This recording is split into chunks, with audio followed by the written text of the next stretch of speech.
మధురం నీ వాక్యం నా త్రోవకు దీపం నీ వాక్యం. యేసు నామంలో మీకు శుభములు సమృద్ధిగా కలుగును గాక. మధురం నీ వాక్యం అనే కార్యక్రమానికి స్వాగతం. ఈరోజు మనం ఉపవాసం యొక్క శక్తి అనే అంశం 36వ భాగం ధ్యానించుకుందామండి. ఈరోజు పునీత పాలికార్ప్ బిషప్ గారి ఉపవాసం. మధురం మధురం నీ వాక్యం నా త్రోవకు దీపం నీ వాక్యం. ఈయన కూడా ఇగ్నిషియస్ ఆఫ్ యాంటియోక్ లాగా యోహాన్ యొక్క శిష్యుడు అనమాట. సువార్థికుడైన యోహాన్ యేసుప్రభు గుండెల మీద ఆనుకున్నాడు కదా. యేసుప్రభు యొక్క ప్రియమైన శిష్యుడు యోహాను, ఇవాంజలిస్ట్, సువార్థికుడు, ఆయన శిష్యులు అనమాట. పేతురు ని సిలువ వేసే వరకండి క్రీస్తు శకం 67 రోమ్లో పేతురుతో కలిసి యోహాన్ కూడా రోమ్లో సువార్త బోధిస్తాడనమాట. అప్పుడు పేతురుని సిలువ వేసిన తర్వాత దేవుడు అతన్ని ఎఫెసు సంఘానికి నడిపిస్తారు. అక్కడ ఆయన క్రీస్తు శకం 68 నుంచి 96 వరకు ఆయన సువార్త బోధించి 7 సంఘాలని స్థాపిస్తారండి. ఆ 7 సంఘాల్లో తల్లి సంఘం అంటే మెయిన్ చర్చ్ ఎఫెస్ అన్నమాట. అక్కడే పౌలు కూడా సువార్త బోధిస్తాడండి. క్రీస్తు శకం 53 నుంచి 55 వరకు 3 సంవత్సరాలు అనమాట. అయితే ఎక్కడైతే పౌలు బోధించి సువార్తకి ఆయన పునాది వేశాడో దేవుడు యోహాన్ని అక్కడికే నడిపిస్తారనమాట. సో యోహాను మరి 30 సంవత్సరాలు 68 నుంచి 96 వరకు దాదాపు 30 సంవత్సరాలు అక్కడ శ్రమపడి 7 సంఘాలని స్థాపిస్తారండి. ఆ 7 సంఘాల్లో మరి ఎఫెసు సంఘము, తర్వాత స్మిర్నా, పెర్గమా ఇవన్నీ ఉంటాయి. తియతైర దర్శన గ్రంథంలో మీరు 2-3 అధ్యాయాల్లో చూస్తారు. ప్రకటన గ్రంథం ఒక్కసారి మీరు స్క్రీన్ మీద కూడా చూడండి. అయితే ఇక్కడ యోహాను సువార్త విని ఆయన బోధన విని అనేక మంది యేసు ప్రభుని సొంత రక్షకునిగా అంగీకరిస్తారంటే అలా అంగీకరించిన వాళ్ళలో ఈయన కూడా ఉంటారనమాట. పాలికార్ప్ బిషప్ గారు తన 16వ ఏట యేసు ప్రభుని సొంత రక్షకునిగా అంగీకరించి అప్పటి నుంచి కూడా యోహాన్కి శిష్యుడై మరి సువార్త సేవలో ఆయనకి తోడుగా ఉంటారు. ఎలా తిమోతి పౌలుకి తోడుగా ఉన్నారో అలాగనమాట. క్రీస్తు శకం 75 ఆ ప్రాంతంలో అండి. అలా దేవుని యొక్క సేవలో ఆయన యోహాన్తో కలిసి ఎదుగుతూ ఉంటారనమాట. యోహాన్ ఏం బోధిస్తాడంటే ఎప్పుడు కూడా యోహాన్ లేఖలు మీరు చూసినట్లయితే మొదటి లేఖ కానీ రెండో లేఖ కానీ ఏం చెప్తాడంటే యోహాన్ ఎప్పుడు మనం దేవుణ్ణి ప్రేమించాలి, అలాగే మనం ఒకరినొకరు ప్రేమించుకోవాలి. దేవుడు ప్రేమ స్వరూపి. ప్రేమ దేవుడి నుంచి పుట్టింది. అక్కడి నుంచి పరిశుద్ధాత్మ మన హృదయాల్ని దేవుని ప్రేమతో నింపుతాడు. మరి దేవుడు తన కుమారుణ్ణి మన కొరకు బలిగా అర్పించడం ద్వారా ప్రేమ అంటే ఇది అని మనకు అర్థమైంది. త్యాగమైన ప్రేమతో యేసు ప్రభు మనల్ని ప్రేమించారు కనుక మనం ఇప్పుడు ఏం చేయాలి? మన బాధ్యత ఏంటంటే మనం కూడా అలాగే త్యాగమైన ప్రేమతో ఒకరినొకరు ప్రేమించుకోవాలి. యోహాను మొదటి లేఖలో 3వ అధ్యాయంలో 15-16 వచనంలో ఆయన చెప్తారు. 15లో ఏం చెప్తారంటే సోదరుని ద్వేషించువాడు హంతకుడు. ద్వేషం ఏ వ్యక్తిలో ఉండకూడదు. అది దేవుడి నుంచి రాలేదు. ద్వేషము సైతాను పుత్రుడి నుంచి వస్తుంది. దొంగిలించడానికి, హత్య చేయడానికి, నాశనం చేయడానికి వస్తారు. ఎవరైనా ఇంకొకరిని హత్య చేశారంటే అది ఆ వ్యక్తిలో పనిచేస్తున్న సైతాను పుత్రుడు అన్నమాట. చంపడం, క్రూరంగా చంపడం. సైతాన్ పుత్రుడు ఎవరిలో ఉంటే వాళ్ళు ఇలా హత్యలు చేస్తారనమాట. హింస. అందుకే మనం ప్రార్థించాలి ఏంటంటే దేవుడు పరిశుద్ధాత్మ ద్వారా మన హృదయాల్ని ప్రేమతో నింపాలన్నమాట. ఆ ప్రేమ గురించి యేసు ప్రభు చెప్తున్నారండి. నేను అది చూస్తూ ఉన్నప్పుడు నాకు అనిపించింది, ప్రభా యేసు ప్రభు చెప్పిన ఒక్క మాట ఈ ప్రపంచంలో అన్ని సమస్యలకి పరిష్కారం. నీ వలే నీ పొరుగు వాళ్ళని ప్రేమించు. అంటే పొరుగు వాళ్ళని ప్రేమించే వాళ్ళు వాళ్ళకి హాని చెయ్యరు కదా. ప్రేమ కలిగి జీవించుట, ధర్మశాస్త్రాన్ని నెరవేర్చుట. పౌలు కూడా అలాగే రాస్తాడనమాట రోమా 13:10లో. మనకు ఉండవలసిన ఒకే ఒక అప్పు ఏంటంటే ప్రేమ కలిగి జీవించడం, ఒకరినొకరు ప్రేమించుకోవడం. 14 సార్లు రాయబడిందండి బైబిల్లో, నీలాగా నీ పొరుగు వాళ్ళని ప్రేమించండి అని. అదే బోధిస్తాడనమాట యోహాను. ప్రేమ కలిగి జీవించాలి మనము. ఎలా మనల్ని యేసుప్రభు ప్రేమించాడో మన కొరకు ప్రాణం ఇవ్వడం ద్వారా మనం కూడా మన సోదరుల కొరకు ప్రాణం ఇవ్వాలి. కానీ ఇప్పుడు ప్రాణాలు తీసేటట్లుగా యుద్ధాలు అవుతున్నాయంటే దేవుని సన్నిధి కాదండి. నాయకుల్లో కానీ ఎవరిలోనైనా సైతాను యొక్క సన్నిధి. ఎందుకంటే దొంగిలించడానికి, హత్య చేయడానికి, నాశనం చేయడానికి వస్తాడు. యోహాను 10:10. ఇప్పుడు చాలా నిజంగా మనం ప్రార్థించాలి. ప్రపంచంలో శాంతి రావాలి, యుద్ధాలు ఆగిపోవాలి, మనుషులు ప్రేమ కలిగి జీవించాలి, పొరుగు వాళ్ళకి సహాయం చేయాలి. అలా వీళ్ళదే బోధిస్తారనమాట. సో ఏదైతే యోహాన్ బోధిస్తున్నాడో ఈయన కూడా అలాగే బోధిస్తారండి. చాలా మంచి వ్యక్తి. బర్నబాని గురించి అపోస్తల కార్యాలు 11లో రాయబడుతుంది, 24లో. బర్నబా చాలా మంచివాడు, పరిశుద్ధాత్మతో నింపబడినవాడు, విశ్వాసాన్ని కలిగి ఉన్నాడు. తన ఆస్తి అంతా అమ్మి పేదలకు ఇచ్చేశాడు కదా. అలా ఈయన కూడా ఎంత మంచివాడంటే తనకున్నదంతా కూడా ఇతరులకి, పేదల పట్ల కరుణ అండి. వీళ్ళందరి హృదయాలు ఏంటంటే పునీతుల్లో యేసు ప్రభు హృదయంలో ఏ కరుణనో అదే కరుణ తండ్రి దేవుడు పరిశుద్ధాత్మ ద్వారా వీళ్ళ హృదయాల్లో పెట్టారనమాట. పునీతులంటే యేసు ప్రభువుని హృదయంలో కలిగి ఉండి ఆ కరుణని లోకానికి అందించిన వాళ్ళు అనమాట. అప్పుడు ఇంకా 96లో, క్రీస్తు శకం 96లో అండి, ఇంకా డొమిషియన్ చక్రవర్తి మరి క్రైస్తవుల్ని హింసిస్తూ ఉన్నాడనమాట. అప్పుడు పరిశుద్ధ ఆత్మ దేవుడు యోహాన్తో మాట్లాడి ఉంటారనమాట.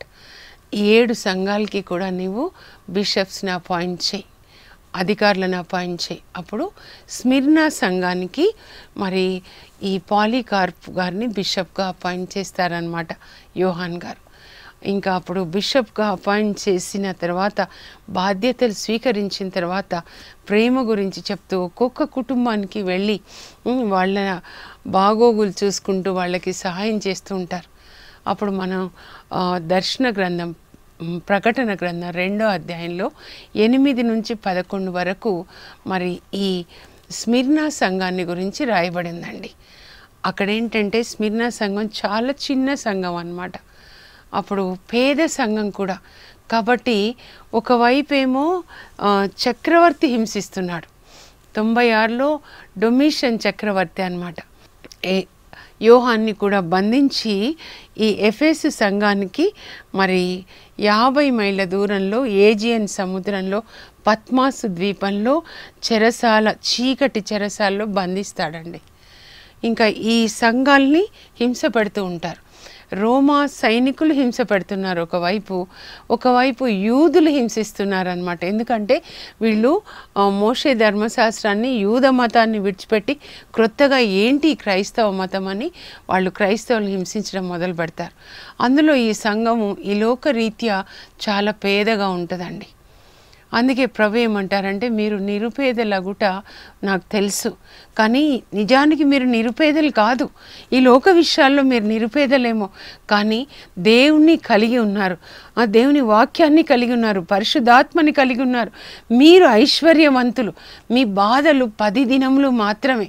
మిమ్మల్ని హింసించే వాళ్ళు యూదులని చెప్పుకుంటున్నారు కదా, కానీ వాళ్ళు నిజానికి యూదులు కాదు. They are the synagogue of Satan, సైతాన్ యొక్క బృందం, కానీ యూదులని చెప్పుకుంటున్నారు. యేసు ప్రభుని ఎలా హింసించారో, అపోస్తుల్ని ఎలా హింసించారో ఈ సంఘాన్ని కూడా హింసిస్తూ ఉన్నారనమాట. మీ బాధలు 10 దినములు మాత్రమే. మరణించే వరకు మీరు విశ్వాసంగా ఉండండి. వాళ్ళు ఎంత హింస పెట్టినా కూడా మరణించునంతగా విశ్వాసంగా ఉండండి. అప్పుడు మీరు పరలోకానికి వస్తారు మరణించి. అప్పుడు నేను మీకు జీవ కిరీటాన్ని ఇస్తాను. యేసు ప్రభు ఈ సంఘానికి చెప్తున్నారనమాట. అంతేకాదు, ఈ శ్రమల గుండా ఎవరైతే ప్రయాణం చేస్తారో ఈ లోకంలో నా కొరకు, క్రీస్తు కొరకు, వారికి 2వ మరణం ఉండదు. వారు 2వ మరణంతో బాధింపబడరు. 2 మరి దీవెనలు అనమాట, బహుమతి. 2వ మరణం అంటే మొదటి మరణం అంటే ఆత్మ శరీరం నుంచి వేరు కావడం అండి. Separation of the spirit from the body is what is called first death, and that's inevitable to every one. ఈ లోకంలో పుట్టిన వాళ్ళందరూ మరణిస్తారండి ఒకరోజు. ఈ శరీరం మట్టిలోకి వెళ్ళిపోతుంది. అయితే ఆత్మ బయటికి వచ్చిన తర్వాత మరి పాపంలో మరణిస్తే ధనికుడు లాజర్లో ధనికుడు వెళ్ళాడు నరకంలోనికి కదా, అలా నరకంలో ఆత్మ కాలడాన్ని రెండో మరణం అంటారనమాట. ఈ రెండో మరణం నుంచి కాపాడడానికే యేసుప్రభు వచ్చారు, మనల్ని రక్షించడానికి, రక్షకుడు అనమాట. మనం అందుకే ఆయన రక్తంలో కడుక్కొని మన పాపాలు ఒప్పుకొని మనం వాక్యం ప్రకారం పరిశుద్ధాత్మని కలిగి ఉండి ఆత్మచేత నడిపించబడాలి. ఆత్మచే నడిపింపబడువారు దేవుని పుత్రులు. రోమా 8వ అధ్యాయం మీరు చదవండి.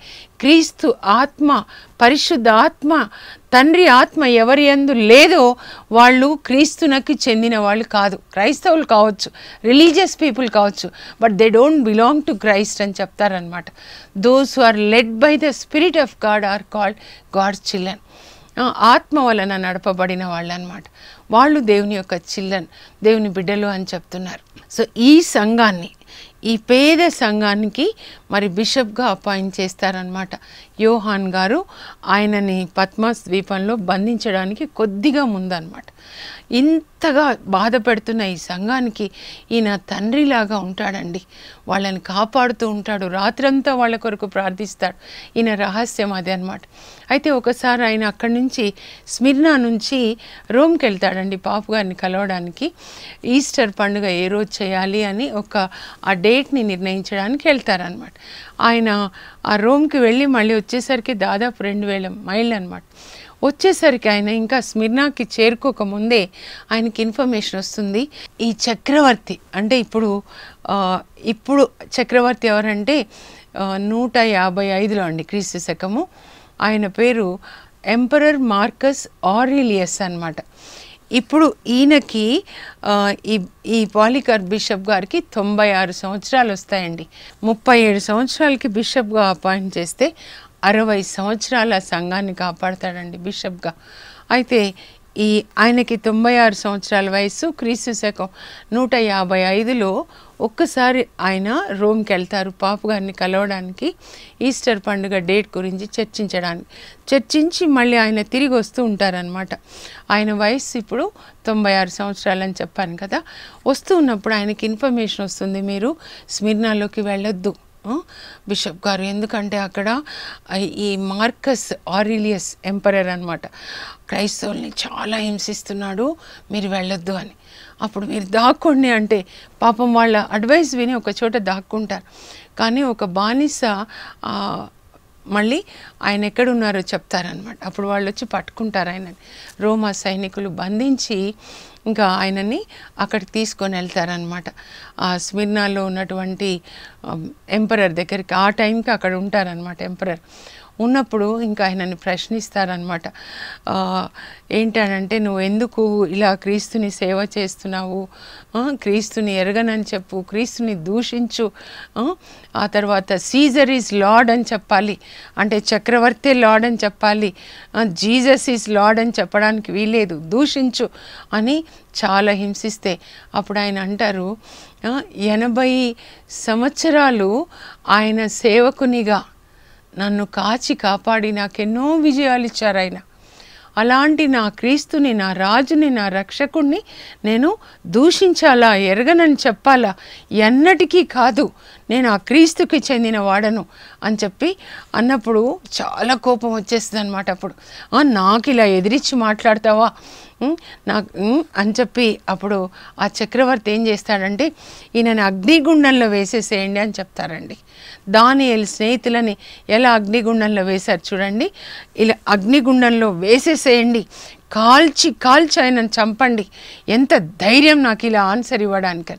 అప్పుడు ఆయనని చేతులు వెనక్కి కట్టేస్తారండి. 96 సంవత్సరాల వృద్ధుడు, మీరు ఊహించుకోనండి.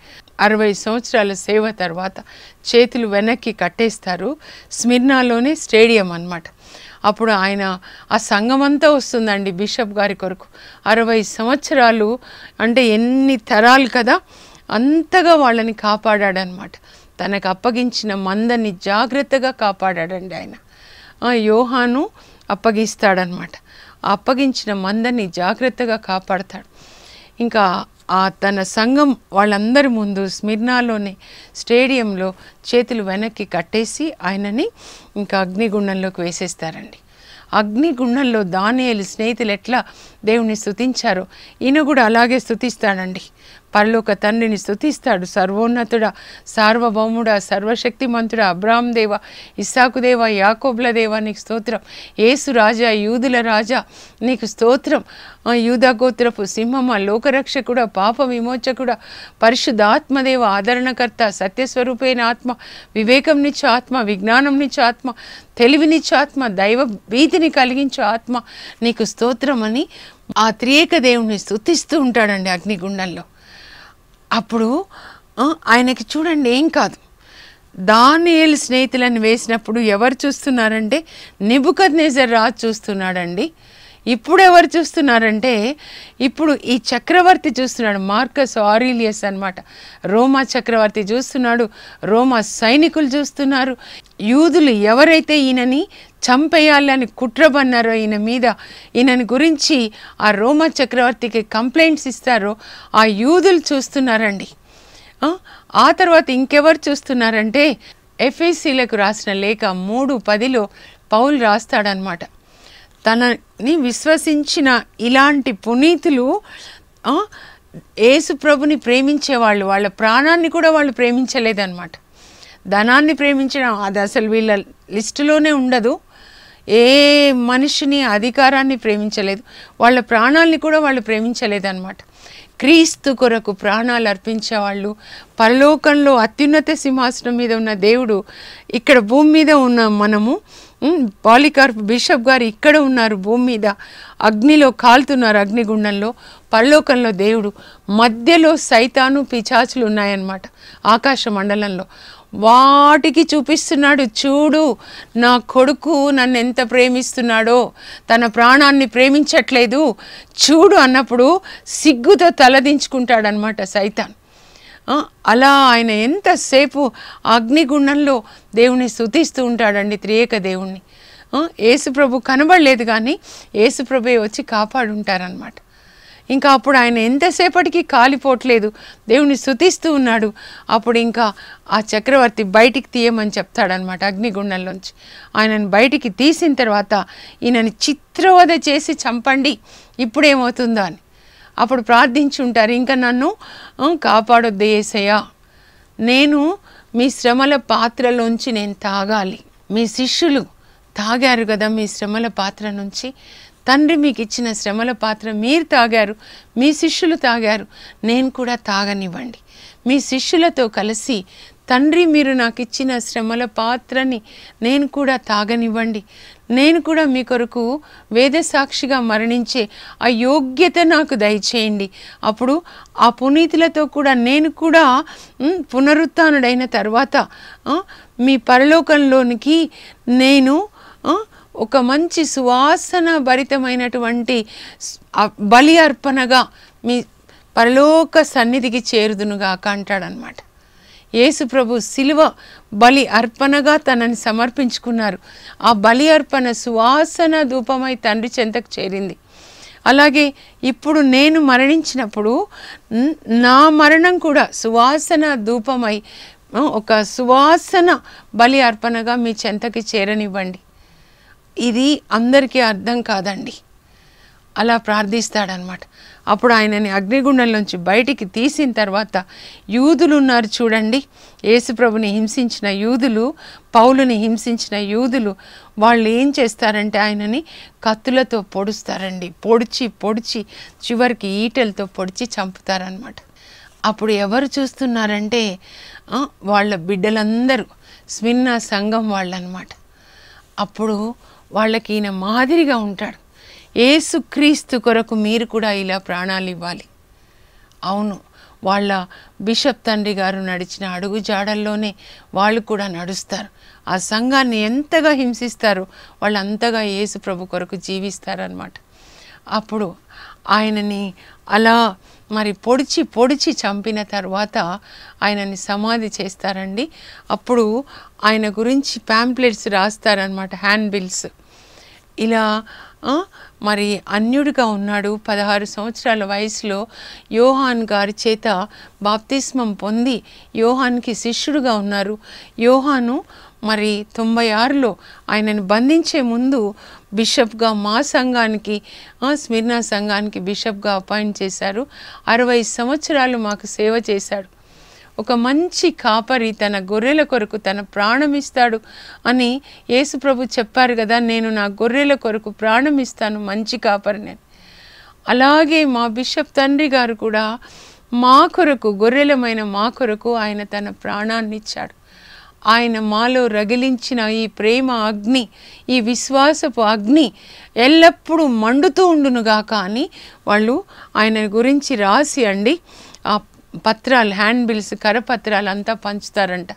అప్పటి నుంచి ఈ సంఘం, మన సంఘ పెద్దలు, శ్రీసభ పెద్దలు ఇంకా ఇలా మరణించే వాళ్ళ చరిత్రలు మనం రాసి ప్రిజర్వ్ చేయాలి అని నిర్ణయించుకొని రాయడం మొదలుపెట్టారంట. అందుకే ఈనాడు మనకి పునీతుల ఈ చరిత్రలు మనకి ఇప్పటికీ కూడా ఉన్నాయన్నమాట. ఇదండి క్రైస్తవ జీవితం అంటే. ఇలా క్రీస్తు కొరకు జీవించాలి, ఆయనని సేవించేవాళ్ళు.